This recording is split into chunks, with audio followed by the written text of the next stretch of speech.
अभिवादन स्वीकार कीजिए ब्रजेश मिश्रा का और आप देखना शुरू कर चुके हैं द डिबेट। बहनों भाइयों, 26 नवंबर 1949 को जब भारत के संविधान को कॉन्स्टिट्यूएंट असेंबली में अडॉप्ट किया गया था, तब शायद दुनिया में किसी ने सोचा नहीं रहा होगा कि वर्ल्ड का सबसे बेस्ट और शानदार पब्लिक राइट्स का एक ऐसा महाडॉक्यूमेंट तैयार हो रहा है जो आने वाले वर्षों में इतिहास सर्जित करेगा और दुनिया भर में ऐसी कोई नज़ीर नहीं मिलेगी जो भारत के संविधान का मुकाबला कर सके। क्या है भारत का संविधान? भारत के संविधान की प्रस्तावनाएं क्या हैं? क्या है इस संविधान में जो हमको ताकत देता है? और क्या हमें संविधान नियमित कोर्स का हिस्सा बनाना चाहिए? आम जन तक संविधान, उसमें आपके दिए गए राइट्स यानी अधिकार और आपके कर्तव्य, एक राष्ट्र, एक सरकार, इंडिपेंडेंट जुडिशरी, पार्लियामेंट्री सिस्टम, सब कुछ बहुत ही बखूबी बहनों भाइयों संविधान में प्रस्तुत किया गया है। मैं तो सबसे आग्रह करता हूं कि भारत के संविधान को अनिवार्य कर दिया जाए और इसे सबको पढ़ाया जाना चाहिए। दुनिया के किसी भी मुल्क के पास इस तरह का दस्तावेज नहीं है जो भारत में ने अपने नागरिकों को दे रखा है। तो क्या है संविधान? तमाम लोग कहते हैं संविधान खतरे में भी है, अक्सर ऐसी बातें होती हैं। तो हम आज इन सब मसलों पर समग्र चर्चा करेंगे। बहन भाइयों, अब से 75 वर्ष पहले दुनिया का सर्वश्रेष्ठ सिविल राइट्स और एक कंट्री के लिए एक बेहद शानदार संविधान तैयार किया गया। जब बाबा साहब अम्बेडकर भारत के संविधान को लिख रहे थे,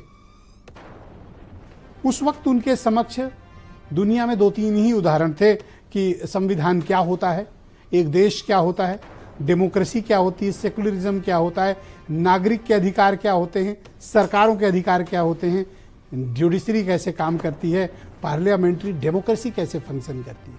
दुनिया में बहुत कम उदाहरण थे। अब तो हमारे पास भरमार है, अब तो ज्ञान का भंडार है। लेकिन बहनों भाई, उस समय क्या था? उस समय सिर्फ 3 उदाहरण थे बाबा साहब के सामने। नागरिकों को दिए हुए अमेरिका में अधिकार, उनके बिल के राइट्स। दूसरा, जो मदर ऑफ डेमोक्रेसी जिसे कहा जाता है, ब्रिटेन, उनका पार्लियामेंट्री सिस्टम और उनका कॉन्स्टिट्यूएंस, उनका संविधान। और तीसरा था कनाडा के पास, उनका सिटीजन चार्टर। इन 3 के अलावा दुनिया में कोई ऐसे भी संवैधानिक रचना नहीं थी, दस्तावेज नहीं थे जिनके जरिए आप जनता के अधिकार, सरकार के कामकाज और सामाजिक वातावरण एक देश के रूप में प्रस्तुत कर सकें। बहनों भाइयों, उस दौर में बाबा साहब ने भारत के संविधान को बनाया और उसे लागू करके दिखाया। क्या महत्वपूर्ण बातें हमारे संविधान में? ये सब बातें थोड़ा आजकल की परिचर्चाओं में, आजकल के सामाजिक और शैक्षणिक वातावरण में हमारा संविधान पीछे चला गया है, जिसकी वजह से आज हम सब आप हैं। मैं बोल पा रहा हूं, संविधान। आप सुन पा रहे हैं, संविधान। आपके हक और हुकूक जिंदा हैं, संविधान। तो हमें कहां से ये ताकत मिलती है? बहनों भाइयों, 438 आर्टिकल वाले इस महाग्रंथ में हमें हमारी आपकी सबकी ताकत छिपी हुई है।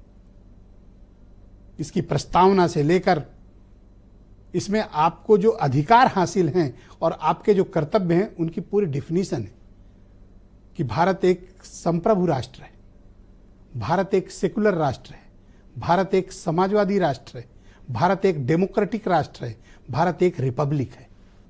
यह हमारी मूल प्रस्तावना का हिस्सा है जो कोई नहीं बदल सकता, कभी भी नहीं बदल सकता। हमारी इंडिपेंडेंट जुडिशरी, इसे कभी नहीं बदला जा सकता। यह संविधान का हिस्सा है, कोई नहीं बदल सकता।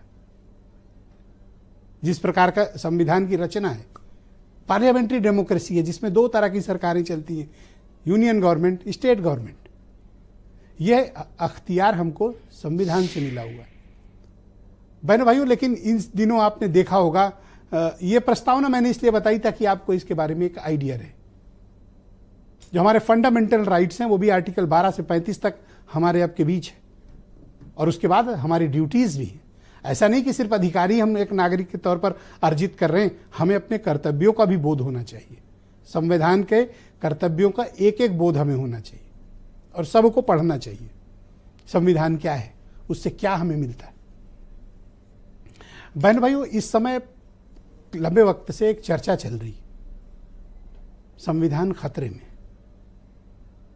ऐसी चर्चा क्यों शुरू हुई और आज संविधान दिवस के दिन हम आप सब बैठे हैं, इस देश के आम आदमी से लेकर भारत की राष्ट्रपति तक, आज सब संविधान के सामने समर्पण भाव से सजदा कर रहे हैं। वो ताकत कहां से आई है? संविधान से।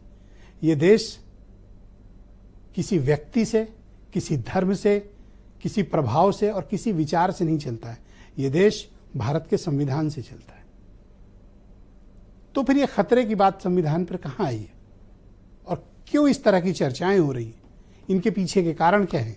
संविधान में आपके दिए गए हक, हुकूक, अख्तियार, इन सब बारे में आज हम बहुत विस्तृत और खुली चर्चा करेंगे। इस पर भी बात होनी चाहिए कि आम आदमी संविधान के बारे में कितना जागरूक है और इस देश का मीडिया, इस देश का सोशल मीडिया, इस देश का प्रिंट मीडिया क्या संविधान के बारे में जनता में वो जागरूकता फैला रहा है जिसकी जनता को वाकई में आवश्यकता है।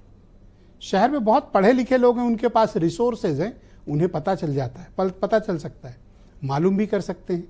लेकिन बहनों भाइयों, इंटरनेट ने गांव-गांव अब वो रीच पहुंचा दी है, बशर्ते हमको उनकी भाषा में सरलता के साथ उसे प्रस्तुत करने के माध्यम होने चाहिए। इस देश में सिर्फ एक दिन नहीं बल्कि हफ्ते, 10 दिन, महीने भर एक ड्राइव चलनी चाहिए कि भारत के हर नागरिक को संविधान की शपथ लेनी चाहिए, संविधान के बारे में पता होना चाहिए। आप 438 नहीं पढ़ सकते, कोई बात नहीं, आपको लेकिन फंडामेंटल राइट्स और फंडामेंटल ड्यूटीज और राष्ट्र के प्रति आपके कर्तव्यों के बारे में आपको पता होना चाहिए। हो सकता है कि कुछ लोगों को आज की डिबेट बोझिल लगे, लेकिन बहनों भाइयों, ये आपके लिए भी जरूरी है और आने वाली पीढ़ी के लिए भी जरूरी है। इसलिए मैं चाहता हूं कि धैर्यपूर्वक, तसल्ली से आज मनोरंजन की जगह एक गंभीर विषय पर हम आप सब चर्चा करेंगे, जहां राजनीति के विषय नहीं बल्कि देश के संविधान की बात होगी, आपकी बात होगी। मैं चाहता हूं कि आप कुछ स्टेटमेंट सुन लें, फिर आज की डिबेट को हम आगे बढ़ाएंगे। संविधान से मिली इस शक्ति की वजह से ही आज जम्मू कश्मीर में भी बाबा साहब का संविधान पूरी तरह लागू हुआ है। आपातकाल जैसा समय भी आया और हमारे संविधान ने लोकतंत्र के सामने आई इस चुनौती का भी सामना किया। इसमें सावरकर जी की आवाज है क्या?